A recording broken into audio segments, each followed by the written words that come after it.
the time, kids are always telling me, I hate reading. I don't like to read. And what I say is, you haven't found the right book yet. You might want to consider some of these books that I'm going to talk about today, and some Teen Book Festival authors. Dorothy Must Die by Danielle Page. I didn't ask for any of this.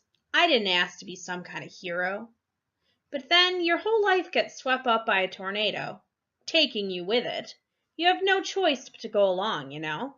Sure, I've read the books. I've seen the movies. I know the song about the rainbow and the happy little bluebirds. But I never expected Oz to look like this, to be a place where good witches can't be trusted, wicked witches may just be the good guys, and winged monkeys can be executed for acts of rebellion. There's still a yellow brick road, but even that's crumbling. What happened? Dorothy. They say she found a way to come back to Oz. They say she seized power and the power went to her head, and now no one's safe. My name is Amy Gum, and I'm the other girl from Kansas. I've been recruited by the Revolutionary Order of the Wicked. I've been trained to fight, and I have a mission. Dorothy must die. I didn't ask for any of this. I've read the books. I've seen the movies. I know the song about the rainbow and the happy little bluebirds. But I never expected Oz to look like this. They say Dorothy found a way to come back to Oz. They say she seized power and that the power went to her head. And now no one is safe. My name is Amy Gum, and I'm the other girl from Kansas. I've been recruited by the Revolutionary Order of the Wicked, and I have a mission.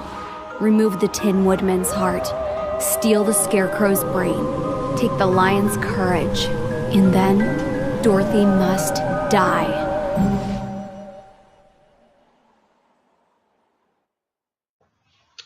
Terrier by Tamara Pierce. This is a Teen Book Festival author this year, and our visiting author. Becca Cooper is a rookie with the law-enforcing Provost Guard, commonly known as the Provost Dog, in Chorus, the capital city of Tortal.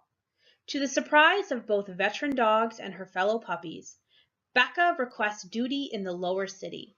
The lower city is a tough beat, but it's also where Becca was born, and she's comfortable there.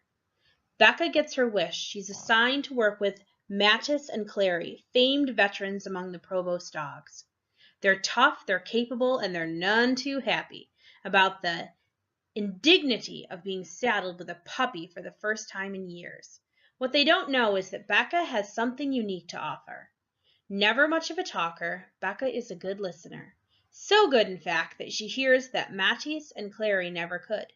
Information that is passed in the murmurs when flocks of pigeons gather, murmurs that are the words of the dead. In this way, Becca learns of someone in the lower city who has overturned the power structure of the underworld and is terrorizing its citizens into submission and silence. Becca's magical listening talent is the only way for the Provost dogs to find out the identity of this new brutal underlord. For the dead are beyond fear, and the ranks of the dead will be growing if the dogs can't stop a crime wave the likes of which has never been seen. Luckily for the people of the lower city, the new puppy is a true terrier. So this book is fantasy, but it really reminds me a lot of the CSI and a lot of the shows that are on right now that have cops involved. So really cool book. Check it out. The Big Field by Mike Lupica. For Hutch, shortstop has always been home. It's where his father once played professionally before injuries relegated him to watching games on the TV instead of playing them. It's where Hutch himself has always played and starred, until now. The arrival of Darrell, D. Will Williams, the top shortstop prospect from Florida since A-Rod, means Hutch is displaced, in more ways than one. Second base feels like second fiddle. And when he sees his father giving field trips to D-Will, the same father who can't be bothered to show up to watch his own son play, Hutch feels betrayed. With the Summer League championships on the line, just how far is Hutch willing to bend to be a good teammate? If you love sports books, check out really any book by Mike Lupica. He's a great sports author. Ender's Game by Orson Scott Card. So, you think the Hunger Games was violent? You think that the Hunger Games started the whole kids fighting kids? Well, I have news for you. Andrew Ender Wiggins thinks that he's playing computer-simulated war games. He is, in fact, engaged in something far more desperate. Ender may be the military genius Earth desperately needs to fight a war against an alien enemy, seeking to destroy all human life. The only way to find out is to throw Ender into an even harsher training, to chip away and find the diamond inside or destroy him utterly. Ender Wiggins is 6 years old when it begins. He will grow up fast.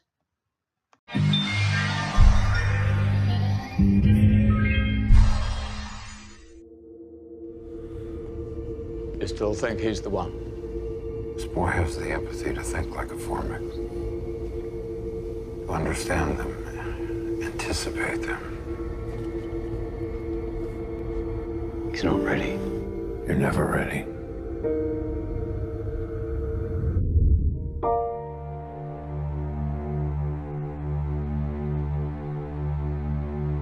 Top test scores in class, highest battle room ratings. How'd you like to lead your own army? A great responsibility rests upon each of you. When the enemy first invaded, we were not ready. Millions of innocent lives were lost. We threw everything we had at the invaders. And the alien attack nearly destroyed us. That must never be allowed to happen again. If there's a chance that because of you, the Formics might leave us alone forever, then I have to ask you to come with me. We need minds like yours, Ender. You'll be the finest commander we've ever trained. Thought we were going back to battle school. We're not. Where are we going? Much further. It's no longer a game.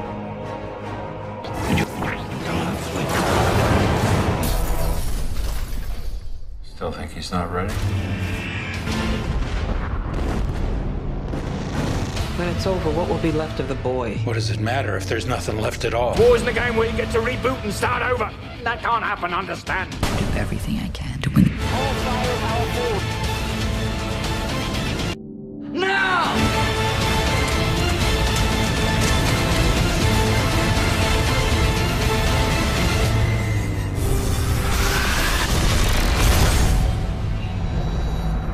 I'll do everything I can to win this war.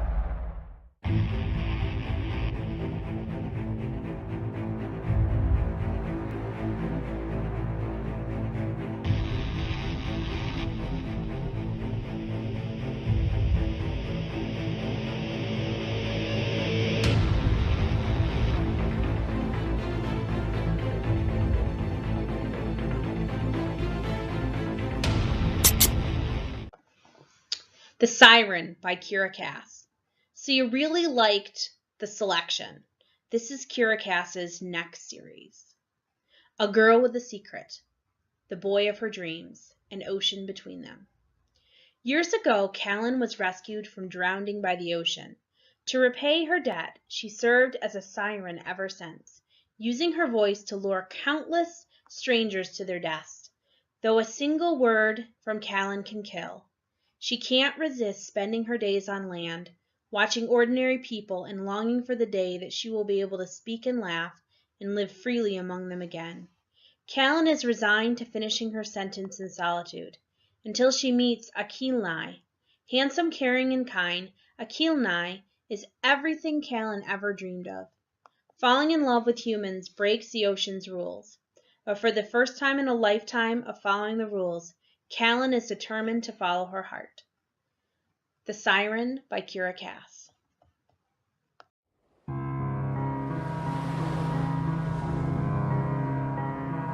Come through your heart into the waves. Come through your heart into the waves.